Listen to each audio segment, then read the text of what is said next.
राधे राधे दोस्तों, जय श्री राम। कैसे हैं आप लोग? उम्मीद करता हूं कि आप लोग बहुत अच्छे होंगे। मैं आपका अपना अभिनंदन मिश्रा।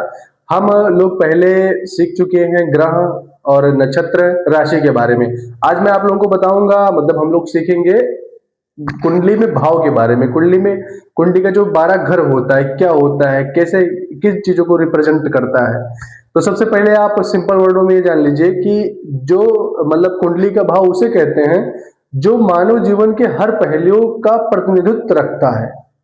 ठीक है, बाकी मैं आप लोग को बता रहा हूं जो कुंडली और 12 घर क्यों बना है। 11 या 13 नहीं बन सकते थे, राशियों के सीक्वेंस पर बना है। राशियों, क्योंकि जो मतलब अर्थ का जो डिग्री है ओवरऑल 360 है, तो 12 इसीलिए बना है ताकि 360 डिग्री का है कि हर राशि जो होती है 30 डिग्री की होती है, तो 12 से 36 360 डिग्री कंप्लीट हो जाती है। इसीलिए कुंडली में 12 घर बने हैं। ठीक है, मैं आप लोग को बता रहा हूं कौन सा घर। जैसे देखो, ये ऐसे हमारी कुंडली का प्रारूप है, ये ऐसे हमारी कुंडली बनती है। ये एंटी क्लॉकवाइज रहता है, ये आप लोग ध्यान रखना। जैसे यहां से 1 2 3 4 5 6 7 8 9 10 11 और 12 कुंडली का पहला हाउस ये हम स्वयं को रिप्रेजेंट करता है।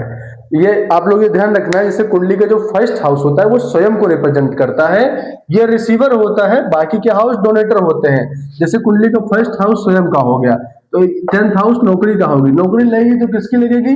शादी होगी तो किसकी होगी? लग्न की होगी, मतलब फर्स्ट हाउस की होगी, इस इंसान की होगी। तो बाकी के हाउस जो होते हैं वो डोनेटर होते हैं, फर्स्ट हाउस रिसीवर होता है। ये चीज आप लोग ध्यान रखना। तो फर्स्ट हाउस जो होता है वो हमें स्वयं को रिप्रेजेंट करता है। शरीर, आत्मविश्वास, शिक्षा, सिर, सौभाग्य, दाढ़ी, बाल, शख्सियत, स्वभाव और स्वास्थ्य को रिप्रेजेंट करता है। सेकंड हाउस चेहरा, मुख, धन, कुटुंब, बैंक बैलेंस, हाई स्कूल। और थर्ड हाउस जो होता है नाक, छोटा मोटा यात्रा, जैसे जो मतलब आउट ऑफ कंट्रीज के यात्रा रहते हैं वो ये हाउस रिप्रेजेंट करता है। लेकिन छोटे मोटे यात्रा जैसे अपनी सिटी में, बाजू की सिटी में, दूसरे प्रदेश में, तो थर्ड हाउस होता है। 12th भी इसी से देखा जाता है। छोटे भाई और छोटी बहन, खेलकूद और पराक्रम। फोर्थ हाउस जो होता है माता, भूमि, भवन, वाहन, लग्जरी, निवास, जनता का सपोर्ट, ग्रेजुएशन, भावना, और भावना को ही इमोशंस कहा जाता है। कुंडली का फिफ्थ हाउस जो होता है ये सबसे ज्यादा इंपॉर्टेंट होता है। आप लोगों को पता है हर कोई अपने प्रेम को लेकर परेशान रहता है। कुंडली का जो फिफ्थ हाउस होता है वो बुद्धि, टेक्निकल शिक्षा, प्रेम, शिक्षा और शादी के बाद संतान का घर हो जाता है। यह हो गया कुंडली का सिक्स हाउस रोग, ऋण, शत्रु, कानूनी प्रक्रिया, ईगो, संघर्ष को रिप्रेजेंट करता है। कुंडली का जो 7th हाउस होता है वो पत्नी, ससुराल, हवाई यात्रा, जुनून, संपत्ति, बिजनेस पार्टनर, विवाह। यह कुंडली का 8th हाउस स्थिरता को रिप्रेजेंट करता है। जैसे कि आप लोग मतलब आप लोगों ने अपने जीवन में देखा होगा कि बहुत सारे लोग होते हैं जल्दी पैसा कमा लेते हैं लेकिन बहुत जल्दी खत्म हो जाता है। तो उसका जो प्रेडिक्शन होता है वो 8th हाउस से ही होता है। 8th हाउस मतलब इसको लोग वैसे बहुत मतलब परेशान भी करता है लेकिन स्टेबिलिटी भी रखता है जीवन में।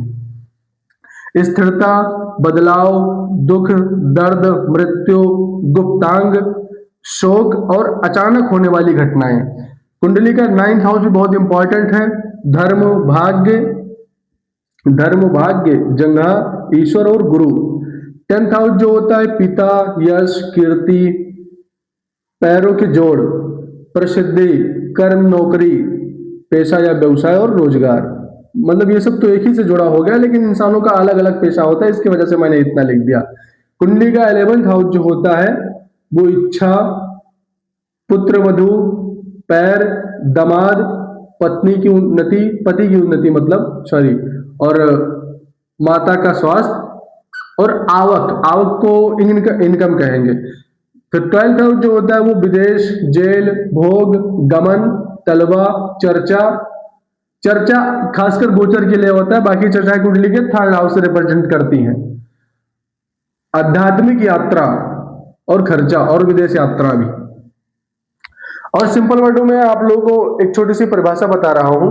ये मान के चलो, मतलब जो भाव होता है ये आप एक लेसन की तरह समझ सकते हो कि भाव जिंदगी का वो लेसन होता है जिसपे ग्रह अपना हर पार्ट पर असर डालते हैं। ठीक है, मिलते हैं नेक्स्ट वीडियो में। आगे कल से हम आप लोगों को 1 बाय 1 वीडियोस, और जब हमारे बेसिक कंप्लीट हो जाएगा तब मैं आप लोगों को कुंडली विश्लेषण करना सिखाऊंगा।